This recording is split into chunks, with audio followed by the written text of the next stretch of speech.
या की ताई असं या.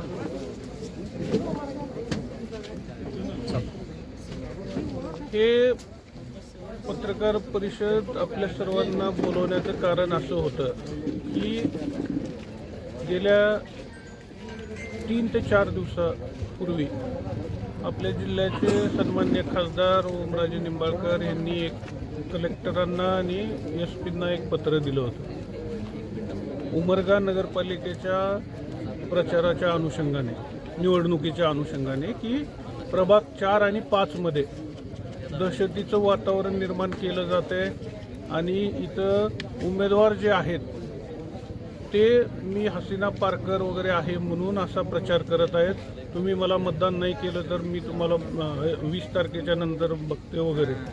तर ते सत्यता पडताळण्यासाठी मी आपल्या सर्वच पत्रकारांना प्रभाग 5 मध्येच जिथं त्यांनी ते आरोप केलेले आहेत त्या प्रभागात आपल्या सर्वच पत्रकारांना जी सत्यता आहे ते जाणून घेण्यासाठी आज आम्ही आपल्याला सर्वांना इथं आमंत्रित केलं होतं. आपण, माझी विनंती आहे आपल्या सर्वच पत्रकारांना, आम्ही डोर टू डोर प्रचार करणार आहे. आपण चला, प्रत्येक घरात विचारा की कुणी असा अप्रचार इथं केलेला आहे का. विनाकारण कुणीतरी ते खासदारांना इथून खोटी माहिती देते, त्याच्या आधारे ते पत्र देते कलेक्टरांना आणि SP-ना. हे असं करणं, एखाद्या महिलेला बदनाम करणं, हे योग्य आहे का, मला हे खासदारांना विचारायचं आहे. याच्या माध्यमातून गोरगरीब कुटुंबातली काबाड कष्ट करून खाणारी महिला, एक OBC समाजातली महिला, जिला आत्तापर्यंत आम्ही उमेदवारी देताना सोशल इंजिनिअरिंगचा प्रयोग करून उमेदवारी दिलेली आहे. आम्ही त्यांची पार्श्वभूमी काय आहे काय नाही हे न बघता एक इथं या प्रभागात लोकांचे अडचणी आणि प्रश्न सोडवणारी महिला म्हणून त्यांना उमेदवारी इथून दिलेली आहे. जर त्या महिलेला तुम्ही जर असं हसीना पारकर वगैरे नाव देऊन बदनाम करत असाल तर येणारा काळ निश्चितच तुम्हाला ह्या गोष्टींना तोंड द्यावंच लागेल. कारण तुम्ही छातीठोकपणाने सांगता आणि पूर्ण जिल्ह्यात सांगता की मी 3.5 लाख मतांनी ह्या जनतेने मला निवडून दिले. जनतेने तुम्हाला असं कुणाला हसीना पारकर वगैरे एखाद्या सामान्य महिलेला नाव ठेवण्यासाठी निवडून दिलेलं नाही. जनतेचे प्रश्न मांडण्यासाठी दिल्लीला तुम्हाला पाठवलेलं आहे खासदार म्हणून. तर आमची एवढीच तुम्हाला तुमच्याकडनं अपेक्षा राहील की आपण जनतेचे प्रश्न मांडा. विनाकारण एखादी खोटी माहिती इथनं कुणीतरी सांगतंय तुम्हाला, त्याच्या आधारे तुम्ही एका महिलेला बदनाम करता, हसीना पारकर वगैरे म्हणून असं करता. एखादं कुटुंब उद्ध्वस्त होईल ह्या अशा तुमच्या पत्रव्यवहाराने. आमची तुम्हाला विनंती राहील, तुमचे जे उमेदवार आहेत इथले उबाटाचे, ज्यांनी तुम्हाला माहिती दिलेली आहे, त्या उमेदवाराच्या घरीच 3-3 उमेदवार प्रत्येक इलेक्शनला, मागच्या 2017च्या इलेक्शनला सुद्धा त्यांची मुलगी नगराध्यक्षपदासाठी, त्यांनी स्वतः नगरसेवक पदासाठी, आताही ह्या 2025च्या निवडणुकीतही अशा राक्षसी महत्त्वाकांक्षी लोकांचं जर तुम्ही ऐकून एखाद्याचं कुटुंब उद्ध्वस्त करत असाल तर निश्चितच त्याचे परिणाम तुम्हालाही भोगावं लागणार आहेत. हे सामान्य गोरगरीब कुटुंब ह्या प्रभाग 5 मध्ये आणि 4 मध्ये राहतात, जिने आपलं पोट भरण्यासाठी मोलमजुरी आणि काबाड कष्ट केल्याशिवाय ह्यांना पर्याय नाही. अशा जर उमेदवारांना तुम्ही जर असं विनाकारण बदनाम करत असाल तर निश्चितच येणाऱ्या काळात तुम्हाला ह्याचे परिणाम उमरगा तालुक्यातून दिसून येतील. आणि विशेष करून मला आपल्याला सांगणं आहे, OBC समाज तर तुम्हाला कधीच ह्या अशा गोष्टींना थरा देणार नाही आणि माफ करणार नाही. तुम्ही जर त्यांचं एखाद्या महिलेला जर बदनाम करत असाल तर त्याचे परिणाम निश्चितच ह्या निवडणुकीत तर दिसणारच आहेत, पण त्याचे परिणाम ह्या तुमच्या नगराध्यक्षपदाचा आणि इथल्या नगरसेवक पदाचे उमेदवार त्या दोघांनाही भोगावं लागेल. त्याच्याबरोबर खासदार साहेब तुम्हालाही तेच भोगावं लागतील. असं आमची विनंती आहे. खोट्या माहितीच्या आधारे आपण एखाद्याचं कुटुंब उद्ध्वस्त करू नका. जे चाललंय आमच्या उमरगा शहरात गुण्यागोविंदाने व्यवस्थितरित्या मतदान मागून मतदारांकडनं ज्या त्या पक्षाचे आपल्या पर्यायाने मागत आहेत आणि आपलं प्रचार करत आहेत. विनाकारण तुम्ही अशा खोट्या लोकांच्या नादी लागून स्वतःचंही वाटोळं आमचंही वाटोळं करू नका, एवढीच विनंती राहील आपल्या पत्रकारांच्या माध्यमातून. आणि तुमचे जे उबाटाचे उमेदवार आहेत 3-3 स्वतःच्या घरातून इतके कुटाणे केले आपले इलेक्शन कमिशनचं सर्क्युलर आल्यापासून बी फॉर्मच्या संदर्भात त्यांनी कोर्टात दावा केला, तिथं स्टे घेतला ह्या 4 आणि 5 प्रभागासाठी. आणि आता पहिलंही तिथं एका वार्डात मुलाला आणि एका वार्डात स्वतःच्या बायकोला आणि स्वतः नगराध्यक्षपदाला असा हा माणूस आहे. आणि ह्या माणसाचं जर तुम्ही ऐकून स्वतःचं जे काय राहावं ते माझ्याच घरात राहावं, मुलगा बायको मुलगी स्वतः ते अशा लोकांचं ऐकून तुम्हाला आमची विनंती आहे की सत्यता पडताळत जावा आणि पुढं काहीतरी त्याच्या एखाद्याबद्दल बोलत जावा. तुम्ही 3.5 लाख लोकांनी निवडून दिले म्हणून छाती ठोक सांगता ना, मग एखाद्याचं कुटुंब उद्ध्वस्त करायसाठी दिलं नाही तुम्हाला जनतेने निवडून. एक तर पहिलं 2019ला मोदी लाटेत तुम्ही खासदार झालो आणि आता जरंगे पाटलाच्या लाटेत झालो. ह्याचंही भान असू द्या. काय तुम्ही लई कर्तव्य केले किंवा कामं केलीत उमरगा तालुक्यात लोहारा तालुक्यात म्हणून तुम्हाला इथून लोकांनी तितकं मताधिक्य दिलं नाही की जेणेकरून तुम्ही आज आम्हाला आमच्या उमेदवारांना बदनाम करत आहात. आपल्याला विनंती राहील सत्यता पडताळा आणि मग एखाद्याबद्दल वक्तव्य करत जावा. तुम्ही या भागातले प्रतिष्ठित नागरिक म्हणून आहात डॉक्टर अत्तार. आपली ओळख सांगून सांगा नेमकं काय प्रकार. माझं नाव डॉक्टर फरीद अब्दुल रफीक अत्तार. मी या वॉर्डातला रहिवासी आणि मी पहिल्या दिवसापासून या वॉर्डात फिरतोय. आता जे काही आता जे प्रकरण झालं आहे खासदार साहेबांनी लेटर दिलेलं आहे अशा प्रकारे. आता हे झालं आहे कसं म्हणजे त्यांना कुठला मुद्दाच नाही, कुणाला तर बदनाम केल्याशिवाय आपली सत्ता येणार नाही किंवा आपली सीट लागणार नाही हे त्यांना कळून चुकलं आहे. तर यांनी हे असले सगळे षडयंत्र चालू केले. मी स्वतः आता काही माझ्या चुलत्यांनी माझी स्वतः जमीन हडपली आहे. मी पहिली तक्रार केली खासदार साहेबांना, पण खासदार साहेबांनी ते अंडरग्राऊंड केले त्यांना. म्हणजे तुम्ही चुलता म्हणजे कोण तुमचं? माजी नगराध्यक्ष अब्दुल रजाक अत्तार. म्हणजे स्वतःच्या चोरी लपवायच्या आणि दुसऱ्याचे बघायचं झाकून हे ह्यांना वाईट सवय आहे. मग माझं म्हणणं हेच आहे की मी पहिल्या दिवसापासून फिरतोय. ती जी ताई आहे माझी दुर्गाताई, त्यांना मी पहिल्या दिवसापासून ओळखतो. हे जे बदनाम करायचे षडयंत्र आहे हे चुकीचं आहे.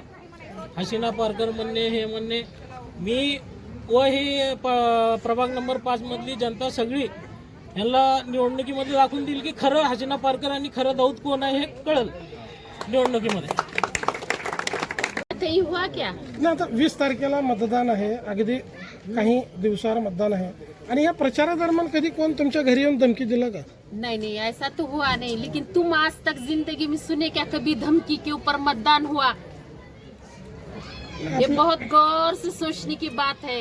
क्या कोई धमकी देगा इतनी जनता को? तुम हमको डालो ना. असं आपल्या जिल्ह्याचे खासदार यांनी पत्र दिलेलं आहे. खासदारांनी उल्लेख केला त्यांच्या पत्रामध्ये. तो काम है लिखना, लिखते रहेंगे, लेकिन जनता बता रही ना तुमको मुंह से क्या सच है और क्या झूठ है. मग तुमच्या काळे प्लॉटला एकूणच आपल्या उमरगा शहराला बदनाम करण्याचा प्रयत्न आहे का नेमका? काय बेशक सांगाल? दिखती तो बात है, तुमको थोड़ा तो समझ रहा हूँ ना, ये दिखती तो बात है ओपन. ठीक आहे. एक वेळेस नगराध्यक्ष आमच्या नजरात, 2 वेळेस नगरसेवक होते, एक वेळेस त्यांच्या घरचे होते. कमीत कमी माझ्या नजरात माझ्या बघण्यात आहे की मी 15-16 वर्षापासून बघत आहे की आमच्या गल्लीत काहीच कार्य नाही त्यांचा. आम्ही एक सामाजिकपणे एक माणुसकीच्या नात्याने त्यांना आम्ही असं कधीच भेदभाव आमच्या गल्लीत झालेला नाही की तू मुसलमान आहे की तू मराठी आहे फलाना आहे असं हे काहीच आमच्यात दोष झालेला नाही. तरी आम्ही त्यांना सतत साथ देऊन मी परवा दिवशी ऐकलो की मी 40 वर्षापासून मी हे कार्य करत आहे, मी असं करत आहे. बाबा तुम्ही 40 वर्षापासून तुम्ही काय कार्य केलं हे स्वतः तुम्ही डोळ्यानं बघा. आमच्यापाशी तर काय कार्य नाही. वाटानं गेलं तर काही लाईटी नाहीत, चाललं तर रस्ते चांगले नाहीत, नाल्या गटरी चांगले नाहीत. मग तुम्हाला मार्गच नव्हता आमच्या गल्लीत वार्ड क्रमांक 5 मध्ये तुम्हाला यायला हे तोंडच नव्हतं. तर एखाद्या साध्या भोळ्या एखाद्या स्त्रीला तुम्ही असा हसीना पारकर म्हणून तुम्ही हे नाव देता हे चुकीचं आहे. खोटं खऱ्याचं खोटं, खोट्याचं खरं करणं हे चुकीचं आहे. जर त्यांना राजकारणात जर त्यांना खेळायचं असेल तर त्यांनी सहजासहजी येऊन अबे भैया तिने आम्हाला एकदा तरी आमच्या संघ परिचय केले का? नाही.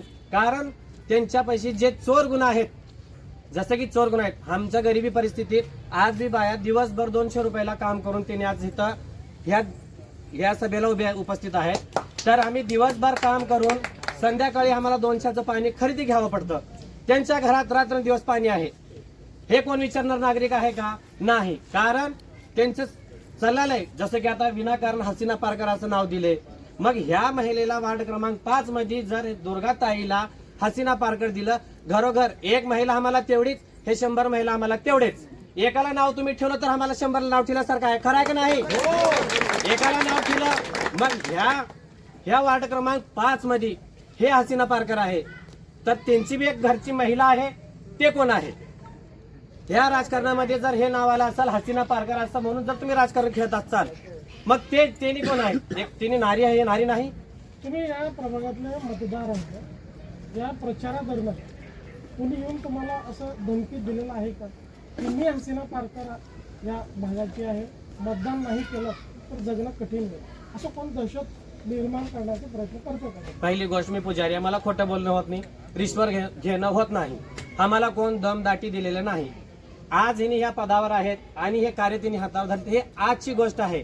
आमच्या गल्लीत तिने कमीत कमी 20 वर्ष झालं, पहिलं तिकडे होते आता इकडे आहेत, तेव्हापासून त्यांची आम्हाला साथ आहे. तिने आमच्या चांगल्यात आणि जास्त करून जे काम आम्हाला जे नाजूकपणेनं चालतं त्या कामात त्यांचं आम्हाला खूप साथ आहे.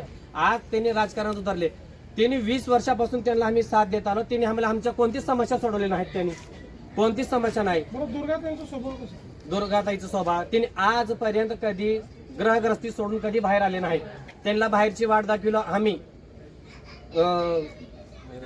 रागिनीताई असं काही जण आम्ही मिळून, समजे महिला आणि आम्ही मिळून आम्ही त्यांना हे वाट दाखवलं. त्यांना हे बोलण्याचं एक पद्धत शिकवलं. त्यांना बोलता सुद्धा येत नव्हतं, नमस्कार करायला सुद्धा येत नव्हतं. तर तसल्या मुलीला तुम्ही हसीना पारकर म्हणून तुम्ही जाहीर करत आहात, हे चुकीचं आहे ना. हे आम्हाला एवढं सांगायचं आहे की ह्यांचे बंधू आमच्या नजरात चुकीचे नाहीत. जिल्ह्याच्या खासदारांनी पत्र दिलेलं आहे जिल्हाधिकाऱ्यांनी. हो दिलेले असतील, परंतु आता आम्हाला तेवढेच तर तेवढं मोठं माहित नाही. आम्ही करून खाणार रोजगार मजूरगार. आम्ही खासदार कधी आले होते का तुमच्या वार्डामध्ये? कधी कोण आले नाहीत, कोण आमदार आलेले नाहीत, कोण खासदार आलेले नाहीत. कधी त्यांना आम्ही बघितलं फक्त पोस्टरवर खासदार येऊन तुमचे कधी फक्त त्यांना आम्ही बघितलं पोस्टरवर. लाईव्ह तर कधी बोललो नाही, कधी बघितलो नाही. तुमच्या भागातून कधी खासदार कधी नाही. नगरसेवक आले तर आमदार खासदार कुठले येतील? मग इथे नागरिकांना काही तक्रारी दिलेल्या असतात का? खूप एवढे चिठ्ठ्या भरल्या असतील, एवढे लेटर लिहून, पाण्याचे, गटरीचे, रस्त्याचे, लाईटीचे, ह्याचे त्याचे लेटर देऊन खूप त्या नगर परिषद मध्ये खूप असं पडून धुराळा चढला असेल त्याच्यावर. ही आमची मोठाड भाषा अशी आहे. आणि हे विनाकारण कोणाला त्रास देऊ नये. मी एवढंच सांगू इच्छितो की हे विनाकारण दोष असं देणे आणि एकत्र आमच्या गल्लीत असा आहे एकत्रपणा आहे. जर त्यांचे बंधू जर वाईट जर आमच्या नजरेत राहिले असते किंवा घरोघर कधी आम्हाला त्रास झालेला असेल भैया, तर एवढी जनता गोळा झालेली असेल का? तुम्हाला कोण असं म्हणलंय का तुम्हाला इथं या म्हणून? काय आलं ना तुम्हाला? काय त्यांचा आम्हाला काही त्रास नाही.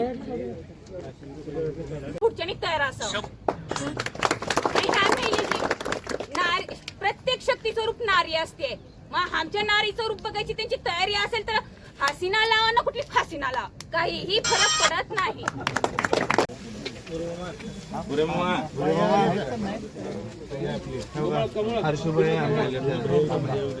करा मामा मतदान. तुमच्या वार्डातले तुमच्या नगरपालिकेतले प्रश्न सोडवायचे डन. आणि आता जो उमेदवार दिलतो आपण, चांगले उमेदवार आहेत, तुमचा आशीर्वाद राहू द्या. काय वयस्कर तुम्ही आज आशीर्वाद राहू द्या तुम्हाला. खासदार जे आहेत नाही जिल्ह्याचे आदरणीय माननीय मामा, तुम्हाला कोण कणी आहे गेल्या 5-10 दिवसात कुणी धमकी दिले का? तुम्हाला कोण मी हसीना पारकर आहे मलाच मतदान करावं लागतं असं कोण म्हणले का? हसीना पारकर हा शब्द ऐकलाय का? कोणच म्हणत नाही तसं. मतदान आहे का आम्ही पाया पडूनच मागणार. कोण दाब देऊन मतदान भेटत असते ते तसं त्या खासदारला सांगितलं इथल्या पुढच्या उमेदवारांना, आणि त्यानं दिलं कलेक्टरला एसपीला पत्र आम्हाला बदनाम करण्यासाठी. म्हणून अजून एकदा तुम्हाला सगळ्याला विनंती करायला आलो, जे खरं आहे ते जगासमोर येऊ द्या. दाब देऊन